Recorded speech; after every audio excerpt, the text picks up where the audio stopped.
श्री शिवाय नमस्तुभ्यम।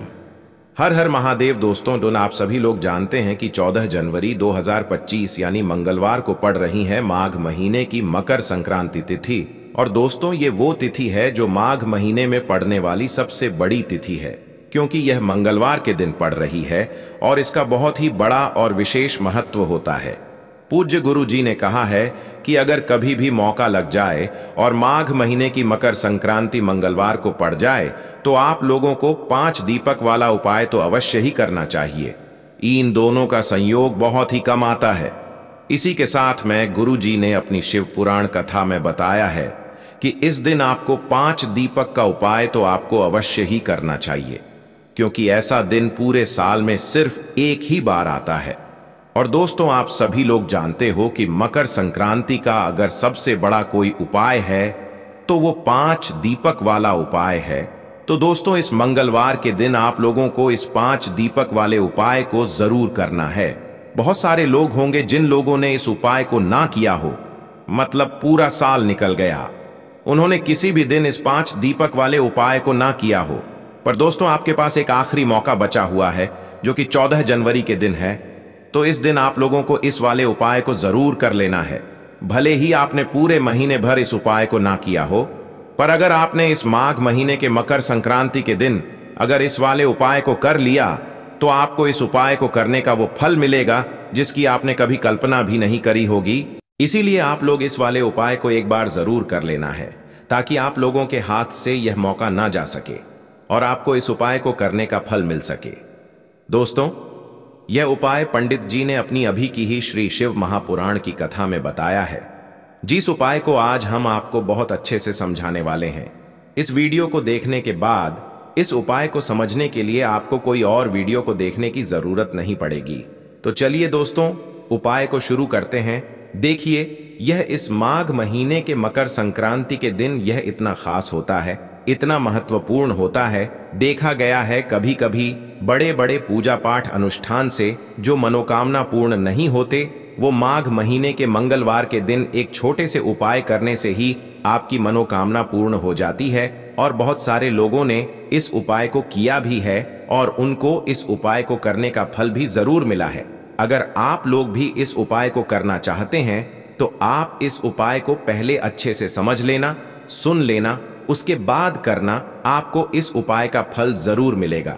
और इस उपाय को कर लेने से आपके घर में चाहे किसी भी प्रकार की दुख और समस्या क्यों ना चल रही हो, आपको उसका कारण भी नहीं पता है कि भाई यह समस्या किस कारण से चल रही है, उसका कुछ भी कारण हो सकता है, जैसे पितृदोष हो सकता है या किसी भी तरह का मंगल दोष भी हो सकता है। तो इस दिन आप लोगों को यह वाला उपाय कर लेना है। यह एक ऐसा उपाय है जिस उपाय को अगर किसी विशेष दिन पर किया जाए तो भाई उस विशेष दिन का जो है वह तो हमें मिलता ही मिलता है, पर हमने उस दिन पर इस उपाय को किया है तो हमें उससे भी बड़ा फल मिलता है, और फल बहुत जल्दी मिलता है, क्योंकि आप इस उपाय को बहुत ही बड़े और विशेष दिन पर कर रहे हो। तो चलिए अब उपाय के बारे में बात करते हैं, लेकिन उससे पहले आप लोगों को यह जानना आवश्यक है कि आखिर यह उपाय किस समय करना है, किसको करना है और कैसे करना है। तो चलिए हम आगे आपको वीडियो में एक एक करके बता देते हैं, लेकिन उससे पहले अगर आप लोग हमारे चैनल पर पहली बार आए हैं या फिर मेरी आवाज़ आज पहली बार सुन रहे हैं तो हमारे चैनल को सब्सक्राइब ज़रूर कर लेना और इस वीडियो को लाइक करके कमेंट बॉक्स में श्री शिवाय नमस्तुभ्यम ओम नम शिवाय ज़रूर टाइप कर देना। तो दोस्तों, इस 5 दीपक वाले उपाय को हमें इस मंगलवार के दिन कैसे करना है, किसको करना है, किस समय करना है और कहाँ पर करना है, ये सारे सवालों के जवाब आपको इस वीडियो में मिल जाएंगे। और जो ये वीडियो देखेगा भाई, उसको 5 दीपक वाला उपाय जरूर करना चाहिए, क्योंकि इस दिन दीपक का भी बहुत ही बड़ा और विशेष महत्व होता है। और जब बात आ जाए 5 दीपक की तो ये सोने पे सुहागा वाली बात हो जाती है और ये एक बहुत ही बड़ा उपाय हो जाता है इस मकर संक्रांति का। चलिए जानते हैं गुरु जी के पहले उपाय के बारे में। देखिए, ये उपाय बहुत ही खास है, क्योंकि इसे पूज्य गुरु जी ने अपनी पिछली शिव महापुराण की कथा में बताया है। इस उपाय के लिए आपको सिर्फ एक बेलपत्र ले लेना है और 3 शमी पत्र लेना है। अगर आपके पास बेलपत्र शमी पत्र नहीं है तो शिवलिंग के ऊपर जो बेलपत्र शमी पत्र चढ़े रहते हैं उनको उठाइए और जल से शुद्ध करिए और फिर आप उनका इस्तेमाल भी कर सकते हैं। अब बस आपको ध्यान रखना है कि बेलपत्र कहीं से भी कटा फटा नहीं होना चाहिए और बेलपत्र की पत्ते के आखिर में जो डंडी होती है यानी जो डंठल होता है वो भी नहीं होना चाहिए। अब सिर्फ ये 2 सामग्री लेकर आपको पहुंच जाना है शिवालय। पूज्य गुरु जी के अनुसार इस उपाय को आप प्रदोष काल में भी कर सकते हैं और सुबह भी कर सकते हैं, लेकिन अगर आप प्रदोष काल में करते हैं तो यह आपके लिए सबसे उत्तम साबित होता है, क्योंकि प्रदोष काल के समय साक्षात महादेव शिवलिंग में विराजमान होते हैं। इसलिए आप कोशिश करिएगा कि प्रदोष काल में ही इस उपाय को कर लें। अब अगर आप प्रदोष काल के विषय में जानकारी नहीं रखते हैं तो आपको जान लेना चाहिए कि जब शाम को सूर्यास्त होते हैं तो उससे 45 मिनट पहले का समय और 45 मिनट बाद का समय, यानी ये जो 1.5 घंटे का समय होता है, ये प्रदोष काल का समय कहलाता है। और इसी समय आप कोशिश करिएगा इस उपाय करने के लिए शिवालय पहुंचने के बाद आप इन सभी को एक साथ पकड़ लीजिए। देखिए, बेलपत्र और 3 शमी पत्र एक साथ पकड़ लीजिए और इनको एक साथ माता अशोक सुंदरी वाले स्थान पर समर्पित कर दीजिए। ठीक है, ऐसे ही आपको ये बेलपत्र और शमी पत्र समर्पित करना है। महादेव के बहुत ही प्रिय नाम चंपेश्वर महादेव का स्मरण करना है। और अगर आप अपने व्यापार में उतार चढ़ाव देखते हैं, आपके व्यापार में वृद्धि नहीं हो पा रही है, कर्जा आपका बहुत ज्यादा बढ़ गया है, धन संपदा की प्राप्ति नहीं हो पा रही है, धन दान प्राप्ति के जो मार्ग है वे सब बंद हो चुके हैं, तो आपको चंपेश्वर महादेव का स्मरण करना है और अपनी मनोकामना बोलते हुए यह एक बेल पत्र और 3 शमी पत्र आपको माता अशोक सुंदरी वाले स्थान पर टच करा देना है। आपको रखना नहीं है, सिर्फ टच कराना है। बेल पत्र और शमी पत्र की जो डंडी होगी वो शिवलिंग की तरफ होगी। ठीक ऐसे ही आपको टच करा देना है। फिर उसके बाद इसको यहां से उठाकर शिवलिंग के ऊपर समर्पित कर देना है। इस बार भी बेलपत्र की डंडी का हिस्सा आपकी तरफ रहेगा और शमी पत्र की डंडे का हिस्सा भी आपकी तरफ रहेगा और जो आगे वाली पत्ती है वो जलाधारी की तरफ रहेगी। आप इस उपाय को करते समय विशेष सावधानी रखिएगा और चंपेश्वर महादेव से प्रार्थना करिएगा। गुरु जी ने अभी अपनी पिछले शिव महापुराण की कथा में बताया है कि आप ये उपाय सिर्फ और सिर्फ मकर संक्रांति की तिथि में ही कर सकते हैं और इस तिथि में अगर आप ये उपाय करके चंपेश्वर महादेव से प्रार्थना कर लेते हैं तो अगली मकर संक्रांति की तिथि आने से पहले आपकी बड़ी से बड़ी मनोकामना परिपूर्ण हो जाएगी। तो ये उपाय आपको इस मकर संक्रांति की तिथि में जरूर करना चाहिए। अब हम जानते हैं पूज्य गुरु जी द्वारा बताए गए दूसरे खास उपाय के बारे में। ये उपाय आपके शरीर से भारी रोगों को समाप्त कर सकता है, बड़ी से बड़ी बीमारी को समाप्त कर सकता है। आप डॉक्टरों के चक्कर काट काट कर दवाएं लगातार खा कर बहुत परेशान हो चुके हैं, तो आपको ये उपाय जरूर कर लेना चाहिए। इस उपाय के लिए आपको सिर्फ और सिर्फ 14 चने की दाल ले लेनी है। 14 चने की दाल ले लीजिए और इसे अपनी मुट्ठी में बंद कर लीजिए। अब जो भी व्यक्ति बीमार है उस बीमार व्यक्ति के ऊपर से यानी सिर के ऊपर से आपको 14 बार ये घूमा लेना है। देखिए, अगर बीमार व्यक्ति स्वयं कर लेता है तो वह अपने हाथ में लेकर मुट्ठी में बंद करके अपने ऊपर से यानी सर के ऊपर से 14 बार उतार लें और महादेव का स्मरण करते हुए ये शिवालय लेकर पहुंच जाएं। अगर वो बीमार व्यक्ति स्वयं इस उपाय को नहीं कर सकता है तो घर का कोई भी सदस्य उस बीमार व्यक्ति के सर के ऊपर से इन 14 चने की दाल को घुमाकर ले आए और शिवालय में पहुंचकर शिवलिंग के ऊपर इन 14 की 14 दालों को समर्पित कर दें। शिवलिंग के ऊपर जब ये दाल समर्पित करें तो कुंदकेश्वर महादेव के नाम का स्मरण कर लें और जिन भी व्यक्ति को बीमारी है, रोग है, मान लीजिए आप अपने घर के किसी सदस्य के लिए ये उपाय कर रहे हैं तो उसका नाम ले लीजिए और उसके गोत्र का स्मरण कर लीजिए। नाम और गोत्र का स्मरण करते हुए ये चने की दाल शिवलिंग के ऊपर समर्पित कर दीजिए और महादेव से प्रार्थना कर लीजिए कि इसके शरीर में जो भी भारी रोग हो गया है, जो भारी बीमारी हो गई है, उसको कुंदकेश्वर महादेव अति शीघ्र समाप्त करने की कृपा करें। ऐसी प्रार्थना कर लें। और यदि आप स्वयं अपने लिए ये उपाय करें तो अपने ऊपर से वार कर शिवलिंग पर समर्पित कर देना है और नाम और गोत्र को बोलना है इस प्रकार से ये उपाय आपको करना है। देखो, ये जो उपाय है उन लोगों को करना है जिनके यहाँ आर्थिक स्थिति बिल्कुल खराब है, धन कहीं से भी आ ही नहीं रहा हो, या फिर घर पर कोई ऐसी प्रॉब्लम चल रही है जिसका कोई हल ना निकल रहा हो, तो आपको ये उपाय करना है। बहुत ही खास उपाय है, अवश्य करना है। ये उपाय आपको सिर्फ मकर संक्रांति पर ही करना है। गुरुजी ने बड़े विस्तार से बताया है, आपको बिल्कुल समझ कर करना है।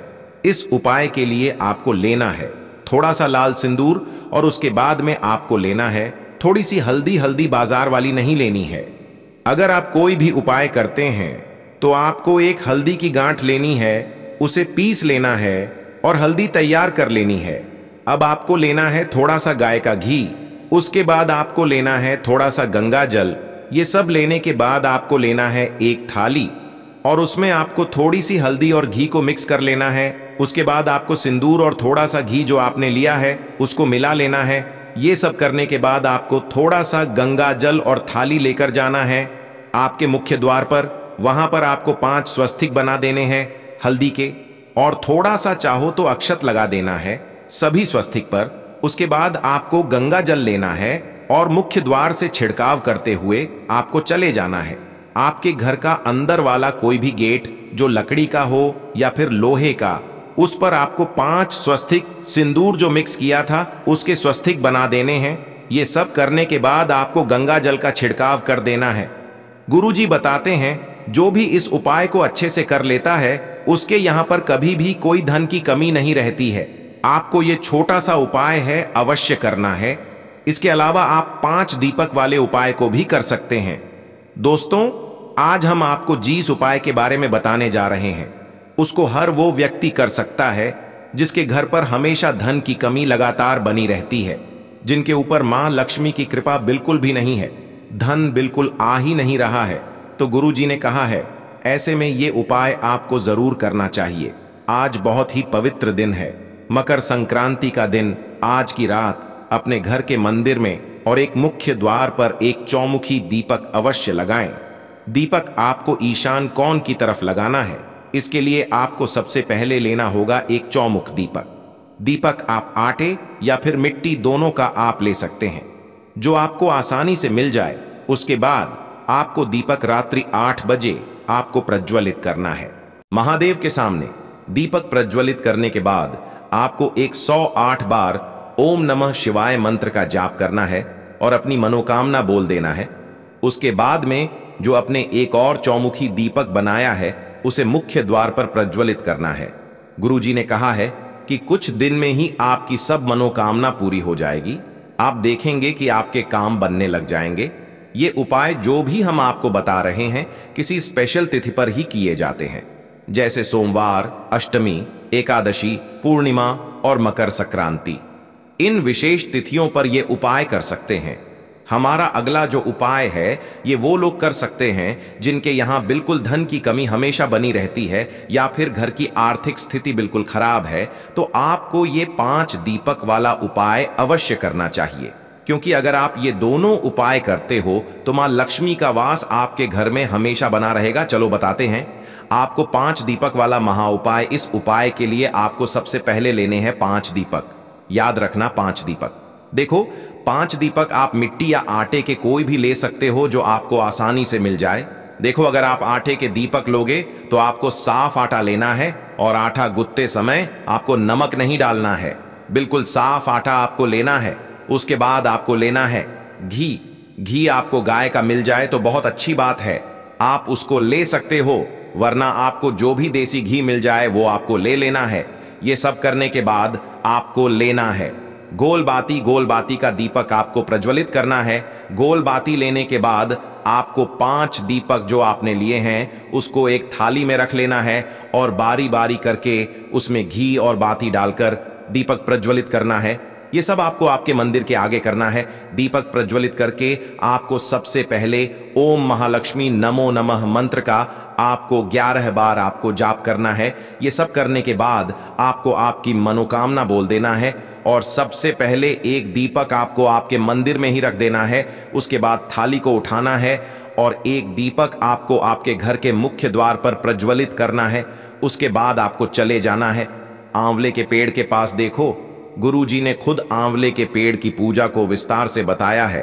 उन्होंने बताया है कि किसी भी शुभ तिथि पर अगर आप एक दीपक प्रज्वलित करते हैं तो उससे मां लक्ष्मी अत्यंत प्रसन्न होती है। आंवले के पेड़ पर मनोकामना बोलते हुए लाल धागे को बांधना अत्यंत शुभ बताया है।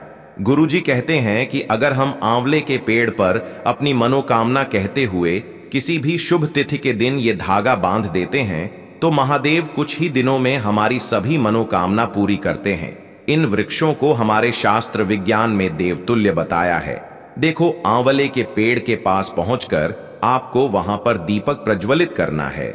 बहुत ही श्रद्धा भाव से आंवले के पेड़ की पूजा करनी है। उसके बाद आपको जो दीपक बचे हुए हैं उसमें से एक दीपक लेकर पहुंच जाना है बेल पत्र के पेड़ के नीचे। देखो, गुरुजी ने बताया है कि बेल पत्र के वृक्ष में प्रदोष काल में साक्षात महादेव का वास होता है और उस समय अगर हम भूल से भी बेल पत्र की जड़ में एक दीपक प्रज्वलित कर देते हैं तो महादेव हमें वो सब देते हैं जिसकी हम कल्पना भी नहीं कर सकते हैं। तो इस प्रकार वहां पर भी आपको एक दीपक प्रज्वलित करना है। अब जो एक दीपक रह गया है उसको आपके ही घर पर तुलसी मां के सामने वो दीपक प्रज्वलित करना है और तुलसी मां की पूजा अर्चना करनी है। ये उपाय आपको नियमानुसार करना है। देखो, अगर जैसे ही आप तुलसी मां के सामने दीपक प्रज्वलित करोगे, आपको एक चुटकी हल्दी लेनी है और उस दीपक में आपको डाल देना है। देखो, हल्दी मां लक्ष्मी को विशेष रूप से प्रिय है और इससे मां लक्ष्मी की विशेष कृपा प्राप्त होती है। देखो दोस्तों, अब आपके मन में प्रश्न होगा कि अगर आपके घर के पास में कोई भी बेलपत्र या आंवले का पौधा नहीं है तो गुरुजी ने बताया है कि आपको वो दोनों दीपक भी आपके घर के मुख्य द्वार पर प्रज्वलित करने हैं। ये उपाय आपको 6 से 8 बजे के बीच में करना है। देखो, आज की इस वीडियो में कुछ उपाय आपको बताए हैं जो आपको अवश्य करने हैं। ओम नमः शिवाय, हर हर महादेव। देखो, इस उपाय के लिए आपको लेना है एक गोल बाती का दीपक। आप चाहें तो मिट्टी का ले सकते हैं या फिर घर से शुद्ध आटा मढ़कर उसका दीपक आप तैयार कर सकते हैं। इसके बाद आपको लेना है शुद्ध गाय का घी। अगर वो नहीं है तो कोई भी देसी घी इस्तेमाल कर सकते हैं जिससे आपको दीपक प्रज्वलित करना है। देखो, अब ये सब सामग्री लेकर आपको जाना है प्रदोष काल में आपके घर पर तुलसी जी के घेरे के पास में। देखो, ये उपाय तो आपको अवश्य करना है। देखो, वहां पहुंचकर सबसे पहले वो दीपक आपको प्रज्वलित कर देना है और ओम नमो भगवते वासुदेवाय नमः का 11 बार जाप करना है। उसके बाद आपको अपने सीधे हाथ में थोड़ी हल्दी लेकर उस दीपक में अपना नाम और गोत्र बोलते हुए डाल देना है। उसके बाद माता लक्ष्मी से आपको प्रार्थना करना है कि हे महालक्ष्मी, हमारी सभी दुख तकलीफों को दूर करो। हे महादेव, हमारे सब दुख कष्टों को खत्म करो। इस भावना से आपको ये उपाय करना है।